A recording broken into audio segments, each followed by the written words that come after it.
చేశారు నాకు అర్థం కాదు. కొన్ని వేరే వేరే ఛానల్స్లలో మీకు వచ్చిన కామెంట్స్ గుడ్ అండ్ బ్యాడ్ అన్నీ ఉన్నాయి. వాళ్ళ కోసం కొంచెం ఇవి మీ దగ్గర వరకు తీసుకెళ్ళమని రిక్వెస్ట్లు వచ్చినాయి అన్నమాట.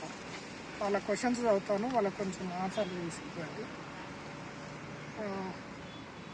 హరికృష్ణ 3666 అంట. ద్విజ బాయ్ ఆలోచనలు సమాజంలో అన్నీ ఏదో అన్యాయం జరిగింది బ్రో. ఒక మనిషి ఆత్మస్థైర్యం సినిమా తీసి జనాలకు మంచి మెసేజ్ ఇవ్వండి ద్విజాబాయ్ అంటున్నాడు. మీకు ఏదో జరిగింది, దానివల్ల మీరు ఇలా అయ్యారు. హరికృష్ణ గారు, నాకు అంత పెద్ద ప్రాబ్లం ఏం లేదండి. నాకేం రిగ్రెట్స్ లేవు లైఫ్ పైన. సినిమా అంటే ఇప్పుడు నేను డెసిషన్ మేకర్ని కాదు, నేను ప్రొడ్యూస్ చేయట్లేదు, డైరెక్ట్ చేయట్లేదు. I not decision maker. నేను ఇప్పుడు యాక్టర్ స్పేస్లో ప్రాబ్లం ఉన్నాను. నేను I'm just exploring my self in acting. Thank you very much for thanks. ఇంకొక పర్సన్ వచ్చేసి కోటివాల 7260 అంట. యాంకర్ నువ్వు ఓవర్ యాక్షన్ చేస్తున్నావు, తగ్గించుకుంటే బాగుంటుంది క్యూబ్ టీవీ అనేసి అంటుంది. అదేదో చూడండి. సురేష్ 3082 వీడెవడో యాంకర్ పెద్ద మూర్ఖుల్లా ఉన్నాడు. దానిపైన మీరు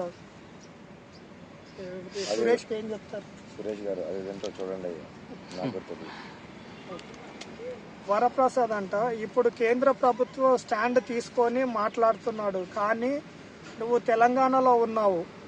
మీరు కేంద్ర ప్రభుత్వం స్టాండ్ తీసుకొని మాట్లాడుతున్నారంట, కానీ మీరు ఇప్పుడు ప్రస్తుతం ఉండదు తెలంగాణలో. అయితే ఏంటి అంటే ఇప్పుడు నేను స్టాండ్ తీసుకున్నానా, సీట్ తీసుకున్నానా, స్లీప్ తీసుకున్నా, ఏ పొజిషన్ నాకైతే తెలియదు. కానీ నేను zero in terms of political arena. నేను పొలిటీషియన్ని కాదు, పొలిటికల్ అనలిస్ట్ని కాదు, ఫ్యూచర్ ప్రొటెక్టర్ని కాదు. నేనేం క్లెయిమ్ చేయట్లా. నా ఒపీనియన్ నేను చూసింది, నా ఒపీనియన్ నాకు ఉండకూడదా? అది షేర్ చేసుకుంటే మీరు అలా ఫ్రేమ్ చేసుకుంటే మీకు కంఫర్టబుల్గా ఉంటుందంటే that's okay. I'm not responsible for your opinions. స్టేట్లో ఉంటే అంటే అంటే అయిపోయింది.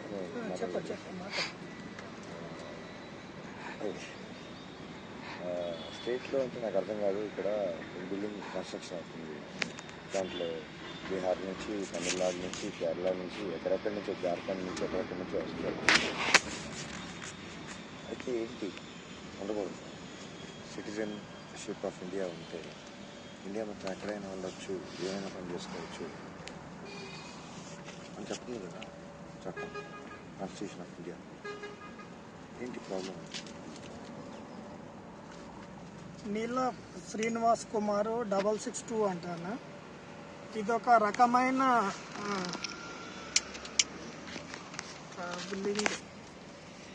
ట్రావెలింగ్, దీన్ని నమ్మకండి. ఇదంతా పబ్లిసిటీ కోసం చేస్తున్నారు.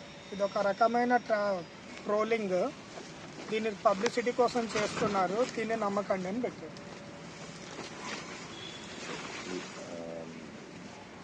నాకు ఎలా చెప్పాలి, నాకు అర్థం కావట్లేదు. ట్రోలింగ్ వల్ల ఎవరికి ఉపయోగం ఉంటుంది?